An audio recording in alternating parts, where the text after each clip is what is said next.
Today we're going to be replacing the screen on a Lenovo Ideapad 110-15 ISK. I got the replacement screen from laptopscreens.com. I do a lot of computer repair and they seem to be the most reliable for computer screens. First off, before you do any replacement screen or really anything with a battery, if you're replacing electronics, you want to take the battery out. The reason you take the battery out is because, one, you don't want to get shocked, or two, you don't want to ruin what you're replacing and ruin the device altogether. Now, I took the battery out of this already. It's kind of a tedious process. There's a guide on it because you have to take off the you got to do some screws, take off the keyboard, and a little bit more to take off the bottom of the case. Now, as far as the screen replacement goes, first, you're going to want to take off the framing around the screen. You can either use a plastic spludger tool, which I have here, or you can use your hands. As this is a broken screen already, you can use our hands. You still want to be careful though, because if your screen is worse than this one, it's just broken down here, you don't want to cut yourself.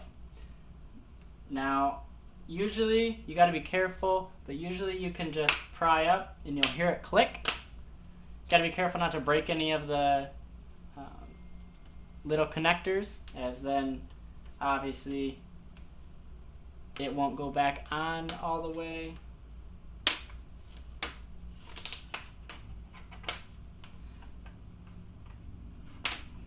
Now when you take this off, it's got these little pieces right here to hide the bracket, and those can be sometimes a pain because you got to kind of wiggle it, make sure not to break them. Now once you take off the framing, you'll see all this stuff up here. There's going to be 4 size number 0 Phillips screws in each corner. We have one right here, one right here, one right here, and one over here.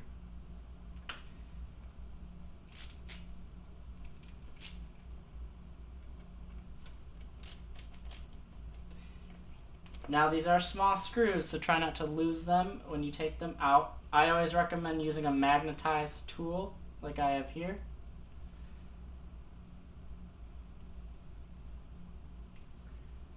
Whenever I put on and take off screws, I usually do it diagonally, especially for screens, so you have equal pressure.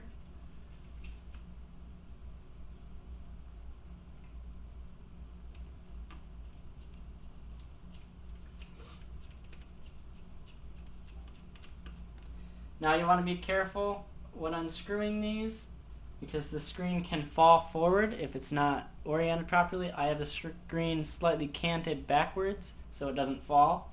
There is a little ribbon connector down here that actually powers the screen, and we don't want to break that or tear it, as then having a replacement screen doesn't matter all that much because you're not going to be able to see anything.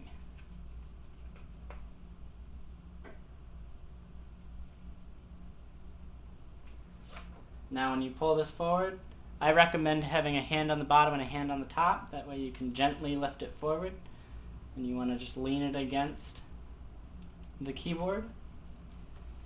For me, this ribbon connector was taped. I can just peel the tape back and pull it out gently and evenly. You don't want to bend any of those pins. And then once you have your old screen, depending on your local shops in your local town, you want to recycle this properly.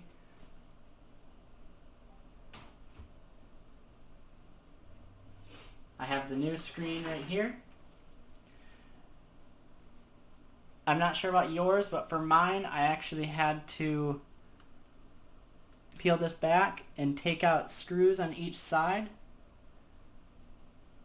so that I could fold this down so it would fit properly. I plan on electrical taping that all back together. I would not recommend doing that if you don't have to. It's just something I had to do.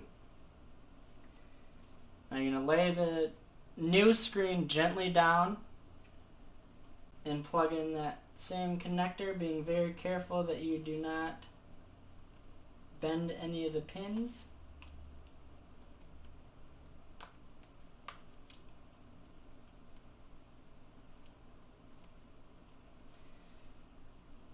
Now what I always like to do before I kind of put everything back together is I like to test to make sure that the new screen I have actually works.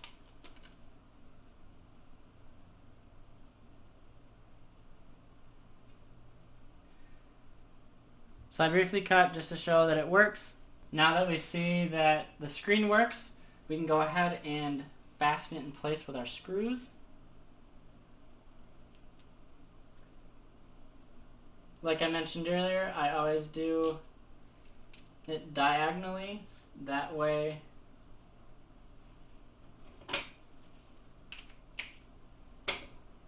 I have equal pressure on the screen.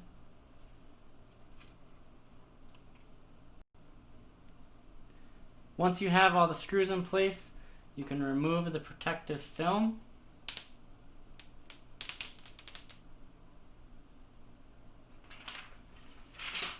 And then after that, just snap on the case, the framing.